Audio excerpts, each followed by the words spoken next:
Bonsoir à tous et à chacun, et c'est l'heure de suivre votre émission que vous aimez bien sur la chaîne de France Antena.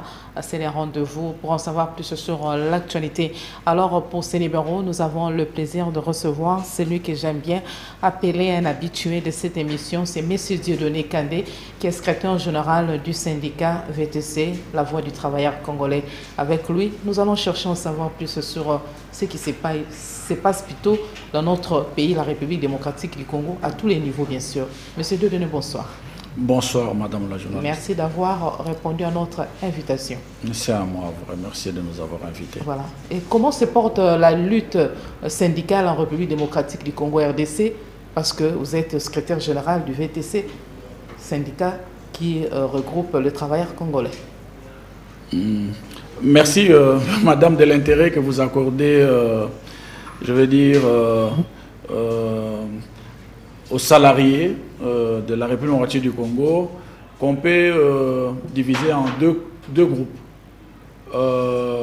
Il y a les salariés qui dépendent, qui relèvent de l'État, il y a la fonction publique, il y a les entreprises publiques, puis il y a les salariés qui sont dans le privé, les établissements de toute nature. Lorsqu'on peut parler du système étatique, les salariés de l'État, il y a beaucoup de préoccupations dans le chef des fonctionnaires. Des préoccupations liées à leur carrière, le salaire, des préoccupations liées à leur départ en pension. Et de ce point de vue là-bas, le gouvernement est en train d'apporter des solutions à ces préoccupations. Mais comme vous le savez, les rapports entre les employés, les salariés et leurs employeurs sont des rapports de nature conflictuelle. Parce que les travailleurs estiment qu'il produit et par conséquent attend de son employeur non seulement le salaire, des avantages et tant d'autres avantages reconnus par la loi. C'est ainsi que...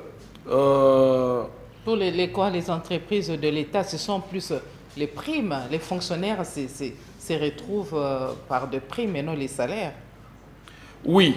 Nous avons toujours défendu, les rares fois que vous nous appelez sur votre plateau, le principe selon lequel il faut un vrai débat sur la politique salariale en République démocratique du Congo, afin de permettre aux salariés, aux employés, d'avoir un salaire décent qui leur permette de nouer le deux bouts du mois, de rencontrer les dépenses de survie basiques, loyer, transport, éducation, santé, alimentation, mais aussi avoir la possibilité de faire l'épargne. Mais comment on peut comprendre ça? Les primes restent beaucoup plus élevées que les salaires. Et avec ça, les fonctionnaires peuvent nouer les deux bouts du mois sans problème, si on tient compte. Oui, c'est-à-dire quoi? Nous devons revenir au respect des règles de l'art.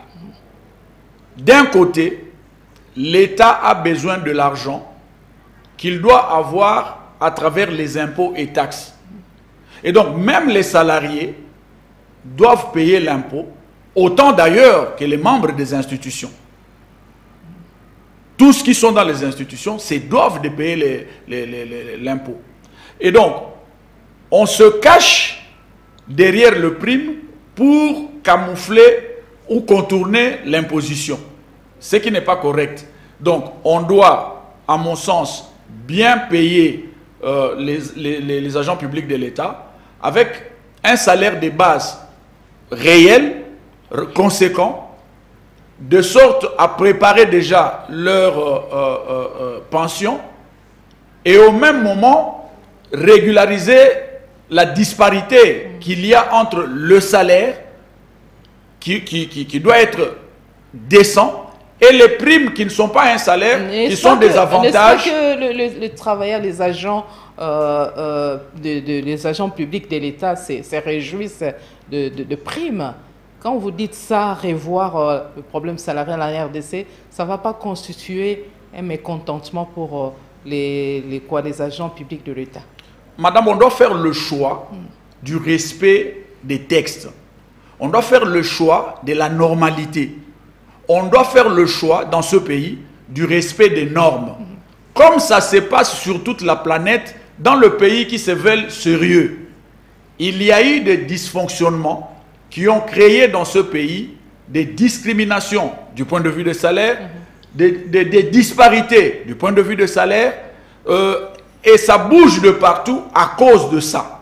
Mais si nous avons une politique salariale nationale bien définie, la tension salariale respectée, les avantages et primes bien définis et respectés, les choses s'équilibrent et on avance.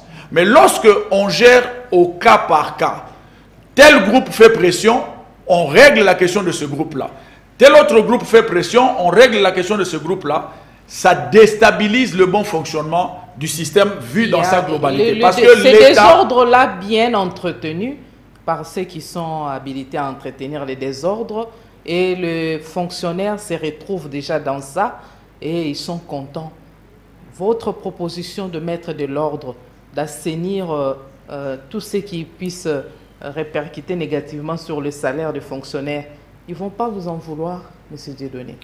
Nous avons... Au Congo, nous n'aimons pas de l'ordre, on aime bien les mafias. Nous avons chacun et tous la responsabilité de faire de ce pays un État puissant, prospère, au cœur de l'Afrique. Un pays sérieux. Et un pays sérieux, c'est celui qui se donne des textes et c'est lui qui respecte ses propres textes. Et l'un des premiers textes fondamentaux, c'est la Constitution de la République, qui impose au pouvoir public d'organiser le secteur du travail en organisant la qualité, l'environnement du travail, l'hygiène au travail, la santé au travail. Et donc, si nous voulons rencontrer ces valeurs universelles partagées, il ne s'agit pas de monsieur moi sur ce plateau qui tire sur monsieur les autres qui nous suivent. Non, il s'agit d'un monsieur, un camarade, qui émet une opinion qui repose sur le texte du pays pour que ce qui est mal fait soit corrigé afin que la normalité prenne le dessus sur la normalité. Mais il n'y a pas ça que comme problème. D'aucuns disent que les syndicats sont politisés aujourd'hui. Les syndicats sont à la merci de politiciens, ainsi de suite. Vous allez me contredire? Il n'est pas facile d'être syndicaliste en RDC. Tout autant, il n'est pas facile d'être politicien en RDC. Que dis-je? Il n'est pas facile d'être un vrai bon politicien et un vrai bon syndicaliste en République démocratique du Congo. Vous venez de le dire. Lorsqu'on rappelle aux partenaires le respect des textes, on réduit la marge de manœuvre des abus. Or, nous sommes pleins dans les abus. Les abus, c'est devenu quelque chose de normal. Et pourtant, ça devait être le contraire. Et donc, l'homme politique, qui doit être le premier à garantir le respect des textes, se voudrait également de bien nager dans cet océan des abus. Parce que là, il y a l'enrichissement facile, rapide. J'en voudrais pour preuve, l'IGF est en train de mener un grand travail ici, d'audit, dans plusieurs secteurs de la vie nationale. Mais vous allez observer que si la population qui est victime des injustices appuie ce travail-là pour qu'on rentre au respect des valeurs, l'IGF est très critiqué aujourd'hui. Ceux qui sont dans le jeu d'abus, de la corruption, du vol, des détournements, ceux-là ne peuvent pas être contents. L'IGF n'a plus de l'ampleur. Non, il fait son travail. Il ne devait pas être seul à le faire. Beaucoup de critiques en même temps. On ne doit pas avoir peur de critiques, madame. Lorsqu'on agit en conformité avec les normes, en conformité avec les principes, les règles de l'art et les lois, on doit être à l'aise. C'est ceux qui violent les règles, les lois, les normes. C'est ceux-là qu'il faut traquer et mettre hors d'état de nuire. Il y a ces problèmes où l'IGF ferme les yeux, il y a ces dossiers où on sent l'acharnement, ainsi de suite. C'est la raison pour laquelle il y a beaucoup de critiques par rapport au fonctionnement ou à la manière d'agir aussi. Madame, quand on vous nomme à la tête des institutions, où vous êtes élu et vous avez des fonctions dans les institutions, votre rôle, c'est de servir la population. Mais comment servir la population? C'est éviter les failles aussi. En respectant les textes. Lorsqu'on respecte le texte, il n'y a pas de faille. Je ne sais pas si on se comprend. Et donc, les organes de contrôle, notamment le Parlement, c'est un organe de contrôle, en dehors d'autres attributions, légiférer, etc. C'est un organe de contrôle par excellence. Oui, l'IGF est organe de contrôle, mais qu'on accuse d'être un peu injuste. J'y arrivais. Mais travaille pas avec beaucoup d'équité. L'IGF vient auditer le plus souvent les finances dans les secteurs concernés. Les entrées, les sorties, la gestion de ces entrées et la conformité de tous ces actes-là en rapport avec les règles établies. Ils l'ont fait dans toutes les entreprises de l'État ou bien c'était juste quelques entreprises qui étaient ciblées? Son rôle, c'est d'accompagner l'État dans cet exercice de contrôle. Ces contrôles peuvent être se faire de manière permanente, tout comme il peut intervenir par surprise. Il n'y a pas un canevas particulier, c'est son rôle. Il est payé pour ça avec toute son équipe. Et donc, il ne vient pas s'en prendre à des individus. On l'envoie dans une institution, dans une entreprise. Et il analyse les procédures qu'il y a dans cette entreprise-là, les procédures que l'État a édictées. Mais si vous avez travaillé conformément à toutes ces procédures, ben, il n'y a pas de problème. Malheureusement, dans la plupart des entreprises, ce n'est pas le cas. Et alors, nous, Congolais, comme nous sommes habitués pendant plusieurs années à agir en violation délibérée des règles, des lois, des principes, des normes, quand on nous invite à revenir au respect des normes, ça pose problème. Or, en respectant les normes, nous aurons énormément de l'argent dans les caisses de l'État et ceux qui ont le pouvoir d'affecter, notamment le Parlement, pourquoi pas le gouvernement qui amène le projet, le budget, etc., affecteront cet argent pour la sécurité de la RDC, priorité de priorité, accorder un solde qu'il faut à l'armée et à la police, accorder le matériel qu'il faut à l'armée et à la police pour la sauvegarde, la protection de l'intégrité territoriale. Nous allons y arriver parce qu'on parlait des syndicats. Le pluralisme syndical, vous pensez que ça a permis de pouvoir bien faire le travail dans le sens de défendre tous les travailleurs congolais? Le syndicat... Parce qu'il y a la floraison aujourd'hui des syndicats. Absolument. Autant il y a la floraison de partis politiques. Admettons que nous avons 1000 partis politiques et que chacun des partis politiques jouait pleinement son rôle dans le respect, comme je l'ai dit, des règles de l'art. Aucun problème ne se poserait. Et de la même manière que nous avons des milliers de syndicats, si ceux qui sont chargés de garantir l'arbitrage, non seulement des conflits, mais l'arbitrage aussi en termes de processus électoral dans le monde du travail, la compétition entre syndicats, que tout cela se passe en toute transparence, en accordant à tout le monde le même traitement et que les travailleurs décident en dernier ressort de quel syndicat ils veulent voir dans leur entreprise. Là, c'est comme si vous êtes en train de comparer alors que la comparaison n'est pas raison. Madame, de deux choses l'une. Vous vous habillez, vous vous retrouvez devant votre miroir, vous vous comparez à vous-même. Mais pas nécessairement vous-même, vous avez un référentiel dans votre tête. Et donc, comparer pour avancer, ce n'est pas interdit. Donc, la floraison de partis politiques ne peut pas être un danger si ces partis politiques respectent les règles de l'art. La floraison des syndicats consacrés par la Constitution, je répondais à ta préoccupation, consacrés par la Constitution, ne poserait aucun problème si je parlais de l'arbitrage, notamment le ministère du Travail avec l'inspection du travail, qui devaient jouer pleinement leur rôle. Lorsqu'on organise par exemple des élections, on dit qu'il y aura des élections. Lorsqu'on agrée le syndicat, que tout cela se passe en respectant les instruments internationaux. Oui, il y a la floraison des syndicats en RDC, mais les travailleurs ne sont pas bien défendus. Je suis en train de... Vous allez continuer. Pourquoi? Parce que de plus en plus de grèves dans le milieu social, les médecins, les fonctionnaires de l'État, les professeurs et autres catégories.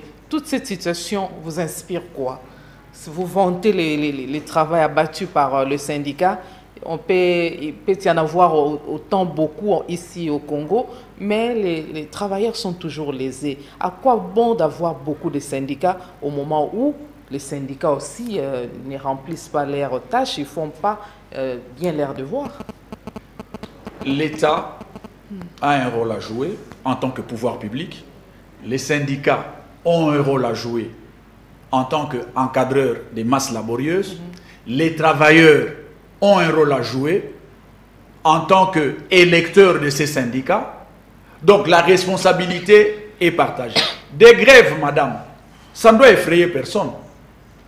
Si les conditions sont respectées et que les travailleurs se retrouvent, il n'y aura pas de grève.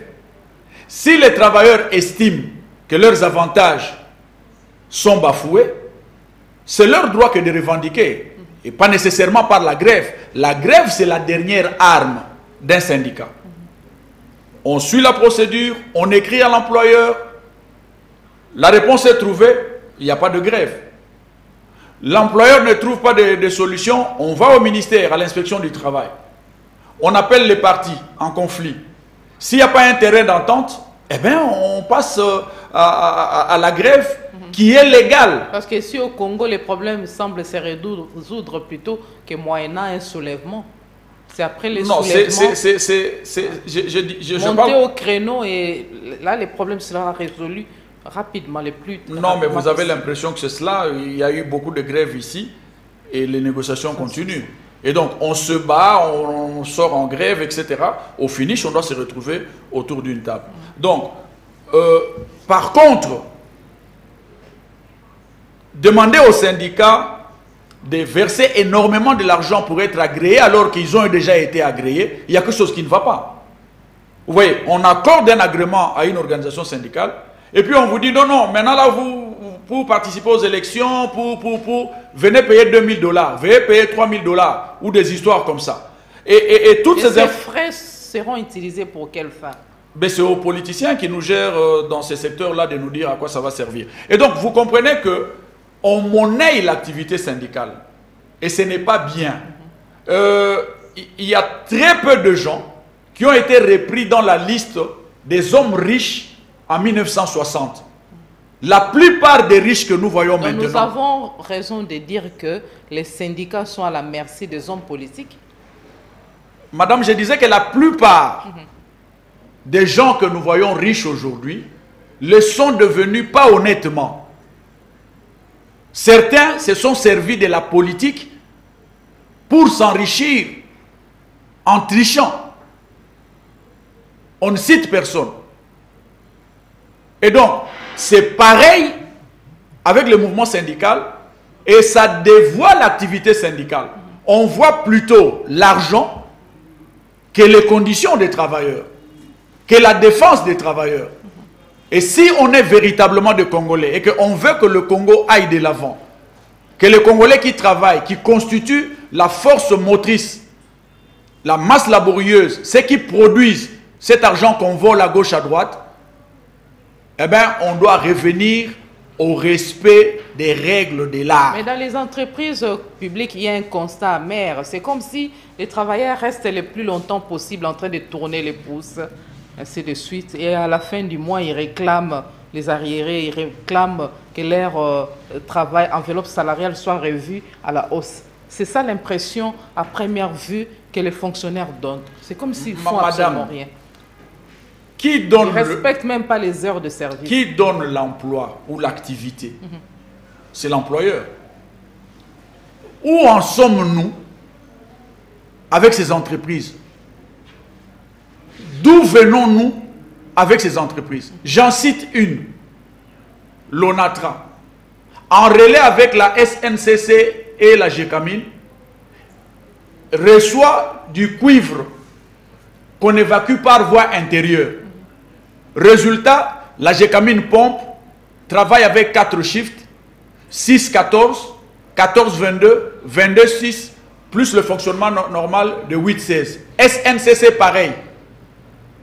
Et quand le cuivre arrive à Kinshasa, par voie fluviale, tous ces trajets-là, rupture de charge, on met dans le train, ça part à Matadi.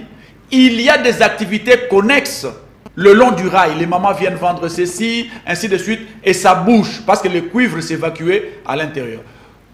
À ce moment-là, le niveau d'activité étant celui que je viens de définir, c'est normal qu'on se retrouve avec 18 000 agents.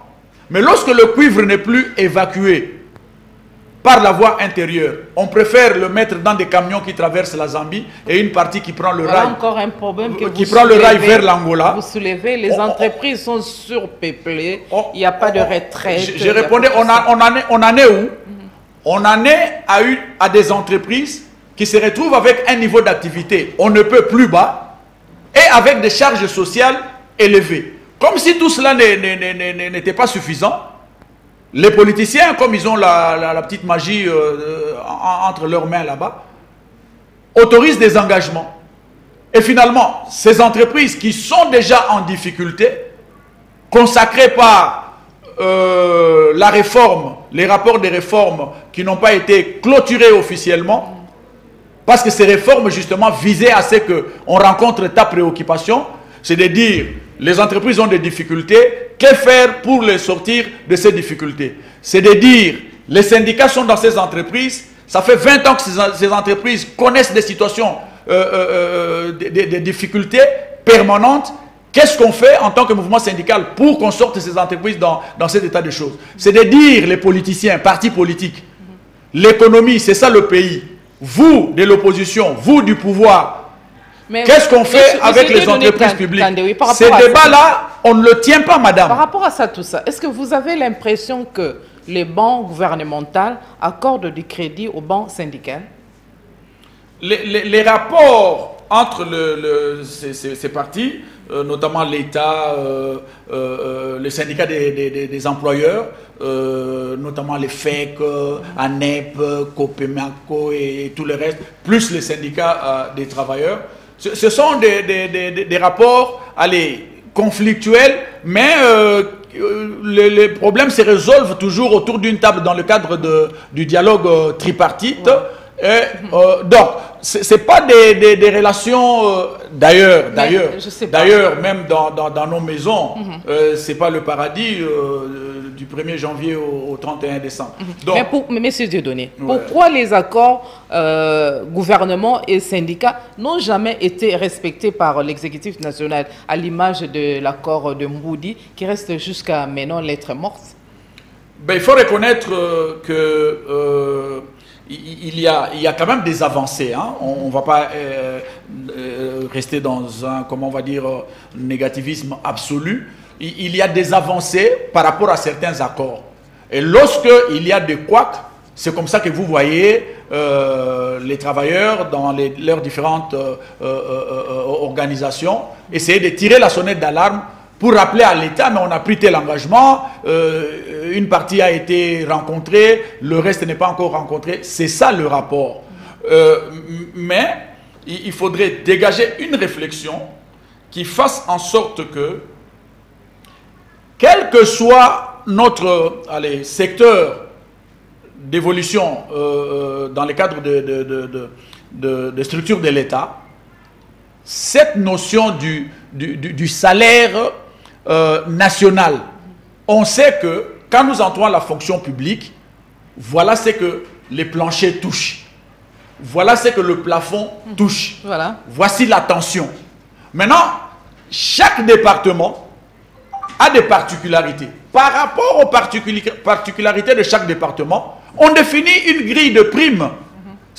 De cette manière-là, celui qui a des primes élevées, je ne sais pas moi, au ministère de la Santé, ne sera pas jalousé par celui qui a des primes moins élevées dans un autre ministère, parce que tout est clair. Voilà, nous allons évoluer. Il y a autre sujet d'actualité qui préoccupe au plus haut point. La motion de défiance contre le ministre de Transport, Chéribin Okende, proposée par la majorité et rejetée en même temps par cette majorité. Ça vous inspire quoi?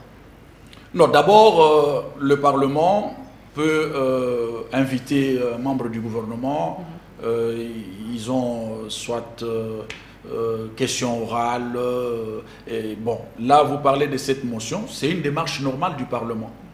Bon, vous savez, la motion est présentée et la personne vient se défendre. En l'occurrence, le ministre qui a été concerné par la motion. Quand la personne se défend et que ceux qui avaient présenté la motion estiment que les arguments présentés par la personne qui est venue répondre à leurs préoccupations amènent à la conclusion à laquelle nous sommes arrivés. Pourquoi, M. Dieudonné Kandé, d'aucuns aimeraient savoir, apparemment tous ces ministres du régime actuel ne font absolument rien, excusez-moi. Il n'y a pas vraiment de concret. Il n'y a pas vraiment des efforts palpables qui puissent satisfaire la population. Mais pourquoi n'avoir ciblé que Chéribin Okende? C'est ça les problèmes. Si je vous posais, je vais vous donner un exemple.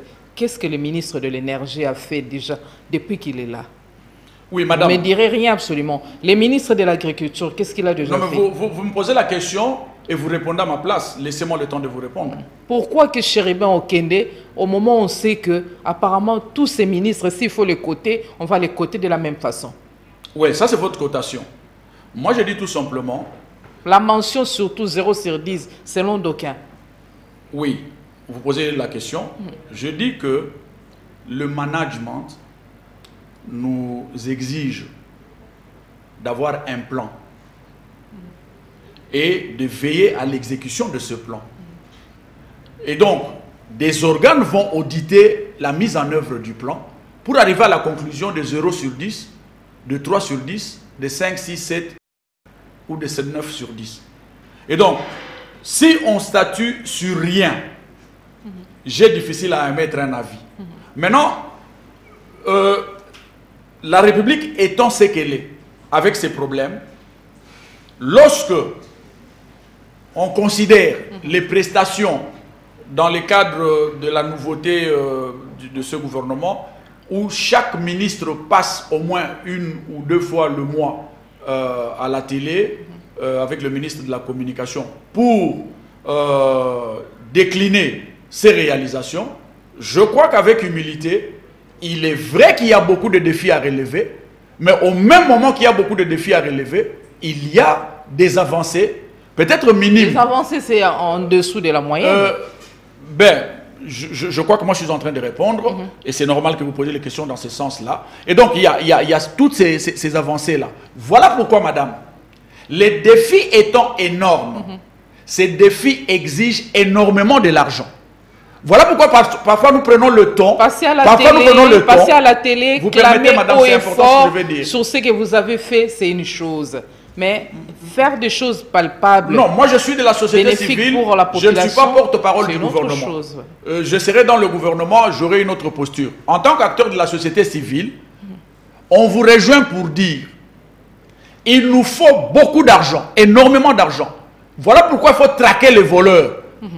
Parce que la République a besoin de beaucoup d'argent pour relever les nombreux défis d'amélioration des conditions salariales, des conditions de travail. Les 3 régies financières ont fait réaliser des recettes.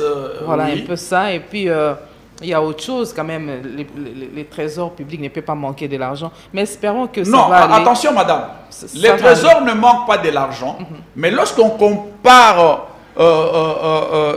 cet argent mobilisé par les trésors au regard des défis, au regard des attentes de notre population. Le budget aussi a été revu à la hausse. Comment? Le budget.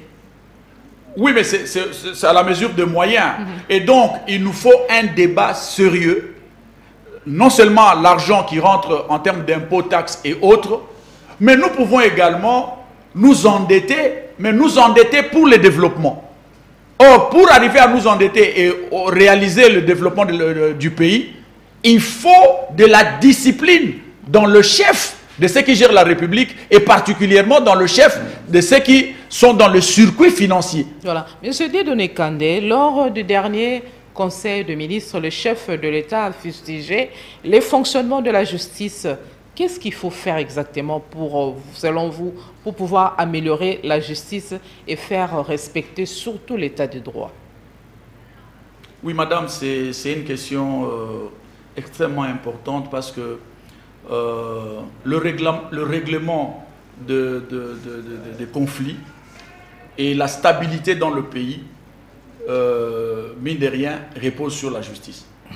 La garantie pour les investisseurs qui viennent avec énormément de l'argent et en cas de conflit, ça se passe comment? Il nous faut une justice juste, une justice respectueuse des textes. Maintenant, par rapport aux juges qui sont décriés aussi bien par le chef de l'État et autres, l'indiscipline généralisée dans notre pays, dans tous les secteurs, on doit y mettre fin. Et donc, les juges qui monnaient les décisions judiciaires, s'ils sont repérés, ils doivent être mis hors d'état de nuire. Ici, justement, le lieu d'interpeller le Conseil supérieur de la magistrature, si je ne m'abuse, c'est ça l'organe disciplinaire dans ces secteurs-là, de veiller au grain. Il s'agit de la survie de la République démocratique du Congo. Si aujourd'hui, certains acteurs étatiques, certains agents publics de l'État se permettent de poser des actes indélicats, c'est justement parce qu'ils n'ont pas peur de la justice. Mais si la justice est là, elle est juste, elle punit les personnes qui doivent l'être, et on récompense ceux qui font ce qui est correct, je crois que les équilibres rompus seront rétablis, voilà, et notre pays avancera. Merci pour cet éclairage. Nous allons évoluer.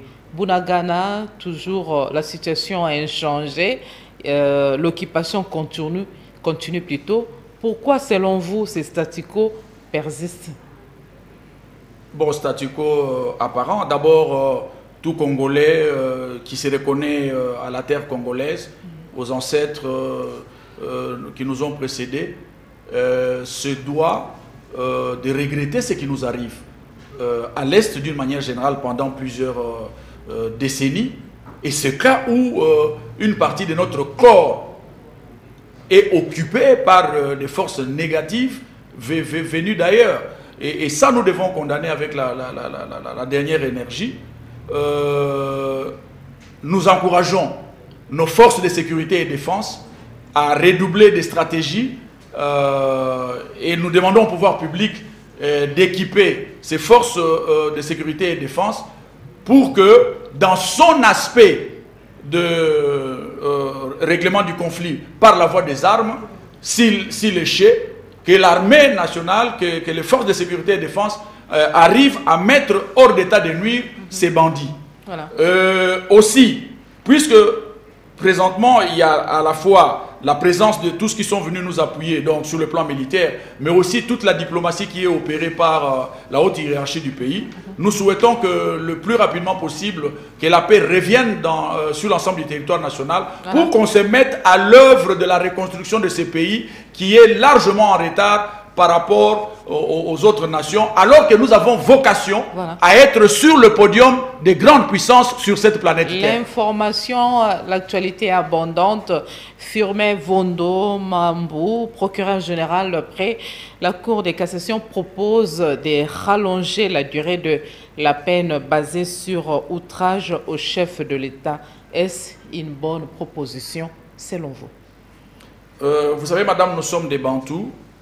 En RDC, nous sommes majoritairement Bantous. Notre éducation, c'est de respecter nos parents. Notre éducation, c'est de respecter les responsables. C'est pas des trop. J'en arrive. De respecter les responsables. Et donc, si on coule ça maintenant dans la loi, qu'il faut respecter les responsables, respecter les personnes âgées, respecter les parents, et particulièrement le chef de l'État, quoi de plus normal? Mais qu'est-ce qui se passe en RDC?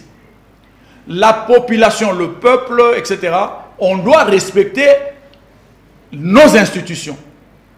Mieux, les animateurs de nos institutions, parce que c'est notre émanation. C'est nous qui les avons placés là où ces animateurs se trouvent. Mais il appartient également à ces animateurs de respecter la population. Parce qu'ils sont au service de la population. Respecter la population en quoi faisant? Implique. En rencontrant les desiderata de cette population. Et il y aura équilibre. Aussi, puisque nous sommes dans un environnement dit démocratique, nous avons la latitude de critiquer. Mais nous n'avons pas la latitude d'injurier. Et donc, il faut faire la part de choses entre la critique et probablement des propositions et les injures. Nul parent ne souhaite voir son enfant se mettre à l'injurier. La préoccupation première de la population, c'est d'abord congolaise. Manger à sa faim, qu'il y ait du courant électrique et de l'eau potable. On a changé les responsables de la régie des eaux et de la SNEL.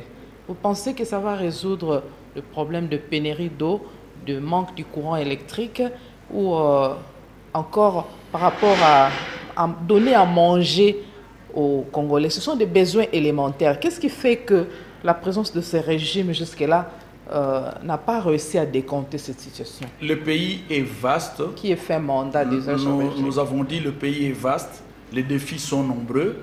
Un travail est en train de se faire, aussi bien en termes de mobilisation de fonds, mais qui sont inférieurs aux défis. Pour ce qui est de l'électricité, il y a des investissements qui se font dans ce domaine-là. Évidemment, il reste encore à faire. Pour ce qui est de l'eau, tout récemment, on a inauguré la station de pompage de Mongafou, là, si je ne m'abuse, Tchang ou quelque chose comme ça. Et sous peu, ici, derrière... mais ça se fait à pas de tortue. Selon les moyens, mais ça se fait. Voilà pourquoi nous insistons plus d'une fois dans cette émission. Les politiciens de ce régime amassent de l'argent. Nous disons la population doit patienter. Ceux qui volent, ils doivent subir la rigueur, de la loi. Et ce sont le peuple. On doit établir... Alors que le slogan de ce régime, c'était le peuple d'abord. Oui, c'est le peuple d'abord. C'est-à-dire par après. Hein? C'est le peuple d'abord. Et donc, ça va rester permanent d'ailleurs. Les politiciens sont serviteurs du peuple. Mais si tel n'est pas le cas, ici en RDC, c'est le contraire. Tel est le cas. On apporte des solutions. Les problèmes sont nombreux. Mais il y a des gens qui viennent entraver cette progression par le vol. On ne mâche pas le mot, on doit le mettre hors d'état de nuire. Voilà, espérons que ça va trouver gain de cause. Voilà. Les FARDC ont un nouveau commandant en la personne du lieutenant-général Christian Chiwewe. D'autres nominations s'en sont suivies. Qu'est-ce que vous pensez du remue-ménage au sein de FARDC? Ben, si ce remue-ménage vise l'efficacité... Au sein de l'armée, en quelque sorte. Si ce remue-ménage vise... l'efficacité, vise que les résultats que le peuple attend, c'est-à-dire la pacification de notre pays par nos forces armées, eh bien, c'est à soutenir.